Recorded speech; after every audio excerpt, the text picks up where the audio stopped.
Kagulat World, buong mundo ginulat. Hindi na ito panaginip. Quarterfinals na.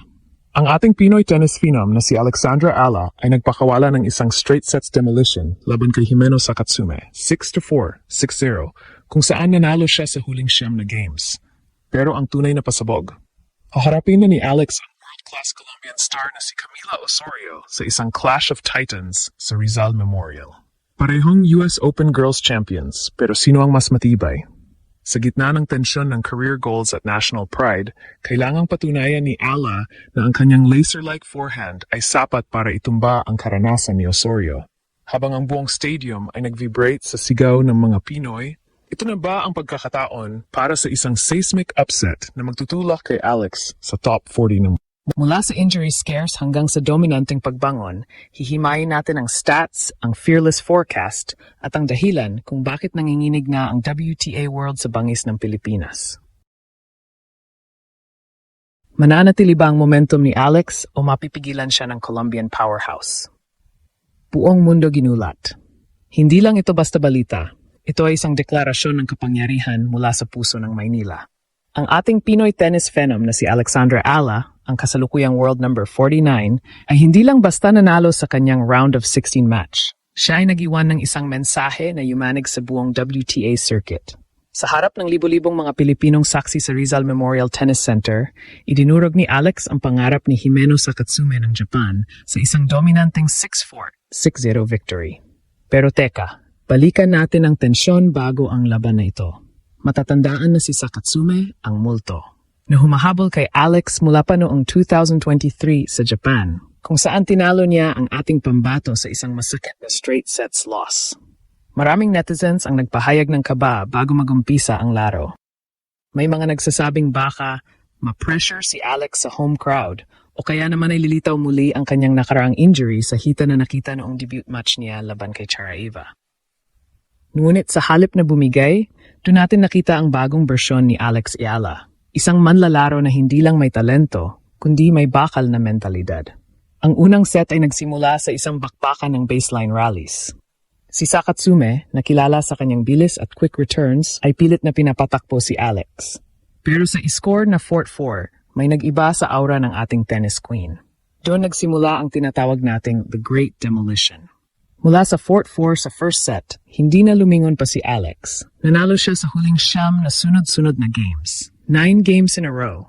Yun ay isang masterclass performance na bihira nating makita sa pro level. Ang kanyang laser-like forehand at ang matatalim na backhand winners ay nagparattle sa depensa ng Japanese. Sa bawat palo ni Alex, ang hiyawan sa Rizal Memorial ay parang kulog na nagpapaluwag sa dibdib ng bawat Pinoy at nagpapakaba naman sa kanyang kalaban. Dahil sa panalong ito, opisyal nang pumasok si Alex sa quarterfinals ng WTA 125 Philippine Women's Open. Pero ang selebrasyon ay kailangang maging mabilis dahil ang susunod na harang ay isang higante sa mundo ng tennis, si Camila Osorio ng Colombia. Ito ang unang pagkakataon na maghaharap ang dalawa sa pro circuit at ang stakes ay hindi na biro. Si Osorio, na ranked number 84 pero may career high na number 33, ay hindi basta-bastang kalaban. Ito ay isang labanan ng dalawang US Open Girls Champions, Ayala noong 2022 at Osorio noong 2021. Ang buzz sa social media ay hindi na mapigilan. Mula sa Facebook groups hanggang sa Twitter, ang usapan ay kung paano tila naging veteran na si Alex sa loob ng court. Ang kanyang agility at kakayahang kontrolin ang pressure sa harap ng home crowd ay nagpapatunay na ang 20 anyos na phenom na ito ay handa na para sa elite level. Ngunit sapat na ba ang momentum na ito para gibahin ang karanasan ng isang Colombian powerhouse? Ang Rizal Memorial ay muling magiging epicenter ng tensyon at ang buong bansa ay nakaabang. Ito na ba ang simula ng isang bagong tennis empire sa Pilipinas? Ngayong pasok na si Alex Ayala sa quarterfinals, hindi na lang basta hype ang naririnig natin. Ito ay seryosong usapin na ng WTA stats at tactical analysis. Ang makakaharap ni Alex na si Camila Osorio ay hindi lamang isang pangalan. Siya ay isang harang na gawa sa bakal at karanasan.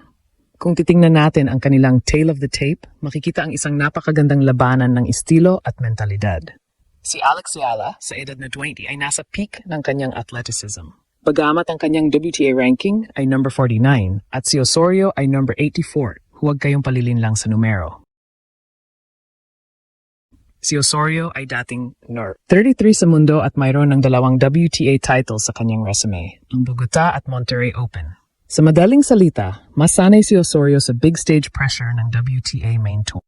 Ngunit dito papasok ang bentahe ni Alex, ang hardcourt dominance.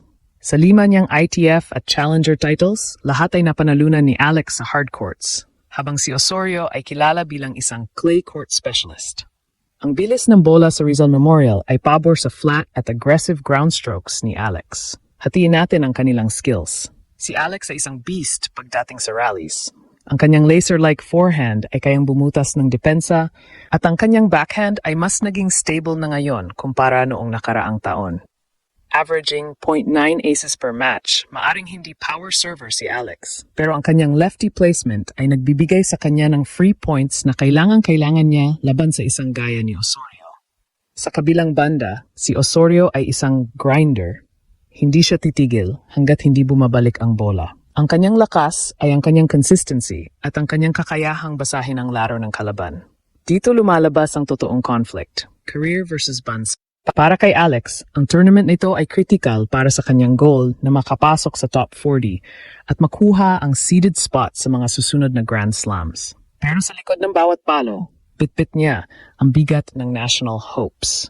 Noong 2023, dumana si Alex ng matinding heartbreaks. Mula sa pagkatalo sa Osaka hanggang sa mga iniindang injury sa hita na nagpabaon sa kanya sa pag-aalinlangan. Ngayon, sa harap ng naghihiyawang mga Pinoy, ang pressure ay doble. Sabi nga ng ilang tennis analysts, ang pinakamahirap na kalaban ni Alex ay hindi ang nasa kabilang side ng court, kundi ang sarili niyang ekspektasyon sa harap ng kanyang kababayan.